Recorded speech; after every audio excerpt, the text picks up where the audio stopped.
সালামু আলাইকুম। হ্যালো বন্ধুরা, কি অবস্থা সবার? কেমন আছেন সবাই? আশা করি সবাই ভালো আছেন।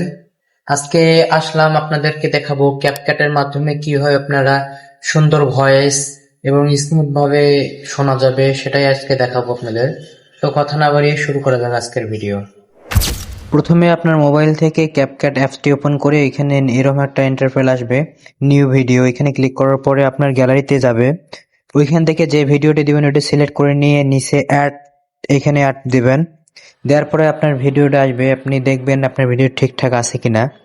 তো এখানে বাইরে ভিডিও ভয়েস নেওয়া লাগবে না, এক্সট্রা করে। নিচে দেখবেন যে অ্যাড অডিও, এইখানে ক্লিক করে আপনি দেখবেন রেকর্ডে ক্লিক করার পর আপনি এখানে চাপ দিয়ে ধরে আপনার ভয়েসগুলো বলবেন, দেখবেন যে আপনার ভয়েস রেকর্ড হয়ে গেছে।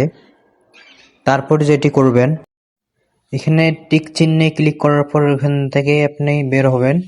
হওয়ার পরে এখানে ভয়েসটাকে টেনে টেনে বড় করবেন। এবার দেখবেন যে এক্সট্রা নয়েজগুলো যেগুলো আছে ওগুলো আপনি ক্লিক করে ভয়েসের উপরে ক্লিক করে স্প্রেড দিয়ে ওটা ডিলিট করে দেবেন, তাহলে ভয়েসটা আরও সুন্দর হবে। এরকম করে দেখবেন কতগুলো জায়গা আছে, পুরো জায়গাটা এরকম করে ক্লিক করে আপনি আলাদা করে নেবেন। তারপরে ভয়েসে ক্লিক করার পরে শেষে যাবেন, একবারে শেষে এই অপশনটা অন করে রাখবেন, তাহলে সুন্দর হবে ভিডিও ভয়েস। আর একটি স্টোরেড ভয়েস, এখানে ক্লিক করার কিপ ভয়েসে ক্লিক করবেন, একটু সময় নেবে। আপনি এই দুটো কাজ করলে আপনার ভিডিও অনেক সুন্দর হবে। এবার ভয়েসগুলো শোনেন, দেখেন কিরকম হয়। সালামু আলাইকুম। হ্যালো বন্ধুরা, কি অবস্থা সবার? কেমন আছেন সবাই?